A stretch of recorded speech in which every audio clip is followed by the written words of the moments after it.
दादांच्या राष्ट्रवादीचे 35 आमदार शरद पवारांच्या ताब्यात.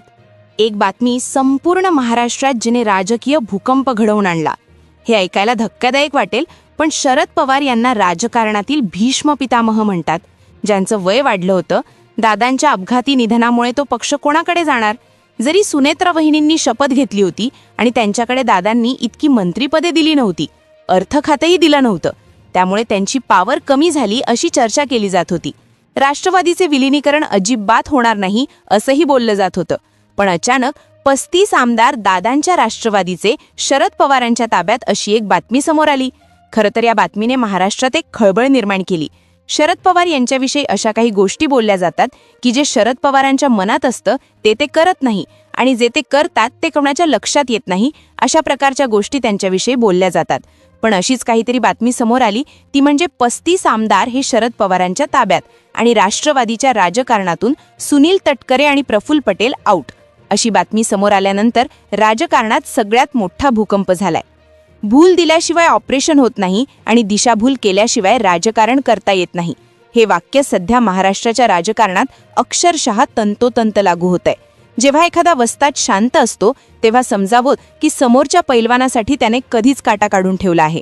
राष्ट्रवादीच्या राजकारणातून सध्या सुनील तटकरे आणि प्रफुल्ल पटेल आऊट झाल्याच्या चर्चा सुरू आहेत. पण हा खेळ इतका साधा नाही. दादांच्या निधनानंतर राष्ट्रवादीचे 35 आमदार अचानक शरद पवारांकडे वळले. हे ऐकायला धक्कादायक वाटेल, पण हे वस्तादाच्या एका खेळीचं फळ आहे. काका लई भारी येत राव. त्यांनी पहिल्याच दिवशी सांगितलं की हा अपघात आहे, राजकारण करू नका. पण राजकारणात एक नियम आहे, पवार साहेब जे सांगतात त्याच्या नेमके उलट घडवून आणतात. जेव्हा अमोल मिटकरी आणि रोहित पवार ओरडून सांगत होते की हा घातपात आहे, तेव्हा साहेब निवांत हॉस्पिटलमध्ये उपचार घेत होते. पण हॉस्पिटलच्या त्या बेडवरून साहेबांनी राजकारणाच्या अशा काही सोकट्या टाकल्या की दिल्लीपासून गल्लीपर्यंत सगळेच चक्रावून गेले. जगातील सर्वश्रेष्ठ राजकीय मेंदू असं शरद पवारांना का म्हणतात हे समजून घेण्यासाठी हा व्हिडिओ शेवटपर्यंत बघाच. दादांचा अपघात झाला, दुर्दैवी निधन झालं, त्यानंतर सुनेत्रा वहिनींचा शपथविधी आणि संपूर्ण राज्य कुठेतरी त्या दुःखाच्याच छायेत असतानाच पवार साहेब हॉस्पिटलमध्ये भरती झाले. विरोधकांना वाटलं साहेब आता थकलेत, पण इतिहास साक्षी आहे, साहेब जेव्हा हॉस्पिटलमध्ये असतात तेव्हाच राजकीय भूकंप घडवतात. अशी चर्चा सुरू झाली. अजितदादांच्या त्या दुर्दैवी अपघातानंतर संपूर्ण महाराष्ट्र हळहळत होता. प्रफुल्ल पटेल आणि सुनील तटकरे यांना वाटलं की आता हीच संधी आहे राष्ट्रवादीवर ताबा मिळवण्याची. पण त्यांना हे माहीत नव्हतं की साहेबांच्या हाताला सलाईन लागलेली असली तरी त्यांचा मेंदू सत्तेची गणितं सोडवत होता. साहेबांनी पहिल्याच दिवशी अपघात म्हणून विषय क्लोज करण्याचा प्रयत्न केला. ही त्यांची पहिली भूल होती. त्यांनी विरोधकांना आणि दिल्लीला गाफील ठेवलं. जर त्यांनी पहिल्याच दिवशी आक्रमक पवित्रा घेतला असता तर कदाचित 35 आमदार फुटले नसते. साहेबांनी शांत राहून आमदारांना एक संदेश दिला, मी तुमच्या पाठीशी आहे, पण तुम्ही कुणाच्या पाठीशी आहात? खरं तर याची सुरुवात केव्हा झाली होती का ही बातमी समोर आली? आपल्या सर्वांना माहीत आहे, जेव्हा महाराष्ट्राच्या राजकारणात ज्यांना दादा म्हणून ओळखलं गेलं, ज्यांची प्रशासनावर पकड होती, त्यांच्या आयुष्याचा प्रवास एका वळणावर इतक्या अचानक थांबेल असं कोणालाही वाटलं नव्हतं. ही दुर्दैवी घटना जेव्हा घडली तेव्हा संपूर्ण राज्यात जणू काळ थांबला होता. ज्या पुतण्याला साहेबांनी तळहाताच्या फोडासारखं जपला, ज्याला राजकारणाच्या सर्वोच्च शिखरावर नेऊन ठेवलं, तोच योद्धा आज रणभूमीतून अनपेक्षितपणे निघून गेला होता. पण इथेच खऱ्या रहस्याला सुरुवात होते. ही घटना केवळ एक अपघात होती की त्यामागे काही अदृश्य सूत्र होती? ज्या क्षणी ही बातमी पसरली त्याच क्षणी पवार कुटुंबावर दुःखाचा डोंगर कोसळला होता. शरद पवार साहेब जे कोणत्याही संकटात ढाल बनून उभे राहतात, ते यावेळी काहीसे खिन्न आणि कोलमडलेले वाटत होते. पण राजकारणात एक नियम आहे, तुमची शांतता ही समोरच्यासाठी संधी असते. साहेब शांत होते, पण त्यांच्या डोळ्यांसमोर पक्षाचं भविष्य आणि कुटुंबाची सुरक्षितता हे दोन मोठे प्रश्न उभे होते. जसा जसा वेळ जात होता तसतसं राजकारणातलं वातावरण बदलत होता. सूत्रांकडून मिळालेली माहिती अशी होती की अजितदादांच्या निधनानंतर आता राष्ट्रवादी काँग्रेस पक्षाचा ताबा मिळवण्यासाठी काही चेहरे पुढे येऊ लागले होते. यात सर्वात आघाडीवर होती ती नावे म्हणजे प्रफुल्ल पटेल आणि सुनील तटकरे. राजकीय वर्तुळात अशा चर्चांना उधाण आलं होतं की आता साहेबांच्या हाताबाहेर हा पक्ष जाणार आणि प्रफुल्ल पटेल हे राष्ट्रीय अध्यक्ष म्हणून घोषित केले जाणार. एकीकडे पवार कुटुंब अंत्यविधी आणि उत्तर कार्यात व्यस्त असतानाच वर्षा बंगल्यावर आणि काही आलिशान हॉटेल्समध्ये गुप्त बैठकांचे सत्र सुरू झाले होते. असे बोलले जात आहे की हा गट इतका आक्रमक झाला होता की त्यांना जणू या रहस्यमय शेवटाची खात्रीच होती की आता कोणीही त्यांना रोखू शकणार नाही. पक्षाचे अस्तित्व धोक्यात आले होती. जो पक्ष साहेबांनी शून्यातून उभा केला, ज्याला स्वतःचं रक्त आटवून मोठं केलं, तो आता बाहेरच्या शक्तींच्या दावणीला बांधला जाण्याची शक्यता निर्माण झाली होती. जेव्हा विरोधकांना वाटत होतं की साहेब खचलेत, अगदी त्याच वेळी साहेब हॉस्पिटलच्या बेडवरून आपली चक्र फिरवत होते. ते म्हणतात ना, वस्तादाने कितीही डाव शिकवले तरी एक डाव स्वतःकडे राखून ठेवलेला असतो. तोच डाव साहेबांनी टाकला. साहेबांनी जाहीरपणे सांगितलं की हा केवळ एक अपघात आहे, यात कोणावरही संशय घेऊ नका. पण हा त्यांचा केवळ एक बचाव होता की दिशाभूल? आता कथेत एक नवीन वळण येतं. रोहित पवार विरुद्ध प्रफुल्ल पटेल असा हा सामना रंगू लागला होता. रोहित पवारांनी आरोप केला की काही लोक पक्षावर ताबा मिळवण्यासाठी या परिस्थितीचा गैरफायदा घेत आहेत. त्यांनी पटेल आणि तटकरेंवर थेट नाव न घेता निशाणा केला. पण त्याचवेळी त्यांनी हे देखील स्पष्ट केलं की पवार कुटुंबाला सुनेत्रा पवार या सत्तेत गेल्याचा किंवा उपमुख्यमंत्री झाल्याचा आनंदच आहे. पण यातला खरा सस्पेन्स पुढे होता. साहेबांना हे चांगलंच ठाऊक होतं की जर पक्ष सुनेत्रा पवार किंवा पार्थ पवार यांच्या ताब्यात राहिला तरच तो खऱ्या अर्थाने पवार घराण्याचा राहील. जर तो पटेल किंवा तटकरेंकडे गेला तर तो दिल्लीच्या दावणीला बांधला जाईल. म्हणूनच साहेबांनी एक अशी खेळी खेळली की ज्याने सर्वांचे डोळे चक्रावून गेले. त्यांनी अत्यंत सूक्ष्म पद्धतीने आमदारांची जमाव सुरू केली. असे बोलले जात आहे की 35 आमदार जे अजितदादांच्या बाजूने होते ते आता पुन्हा एकदा साहेबांच्या संपर्कात आले होते.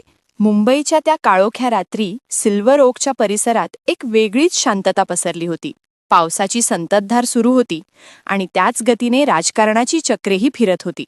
राष्ट्रवादी काँग्रेसमध्ये उगी फूट पडली होती आणि दिल्लीतील चाणक्य समजले जाणारे प्रफुल्ल पटेल व सुनील तटकरे यांनी आपली ताकद पणाला लावली होती. अजितदादांच्या अकाली निधनाचा धक्का पचवून साहेब हॉस्पिटलच्या बेडवर होते.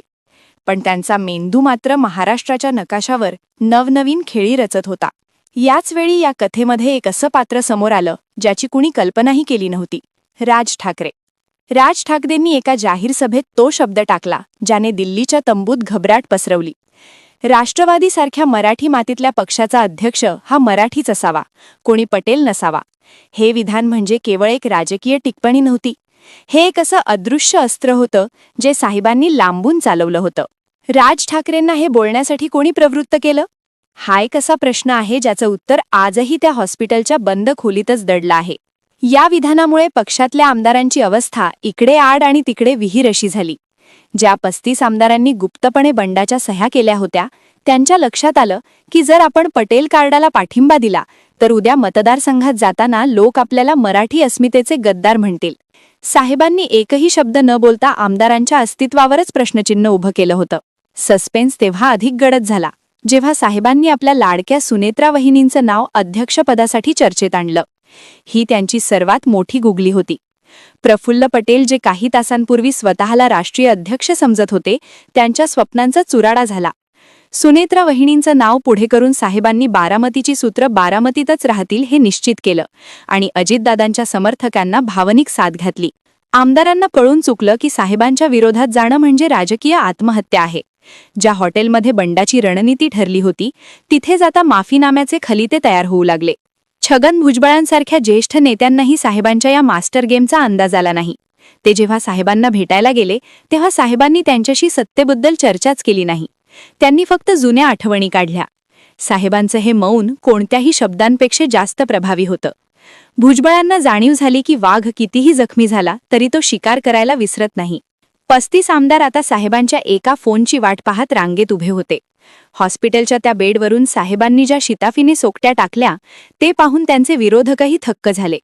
त्यांनी हे सुनिश्चित केलं की सत्ता कोणाच्याही हाती गेली तरी तिची दोरी बारामतीच्या गोविंद बागेतच राहील. या संपूर्ण प्रक्रियेत एक गोष्ट स्पष्ट झाली की शरद पवार हे केवळ एक नाव नाही तर ती एक संस्था आहे. 80 वर्षांची राजकीय कारकीर्द, अनेक चढउतार आणि वैयक्तिक आयुष्यातील दुःखाचे प्रसंग, या सर्वांवर मात करत शरद पवारांनी पुन्हा एकदा आपलं वर्चस्व सिद्ध केलं.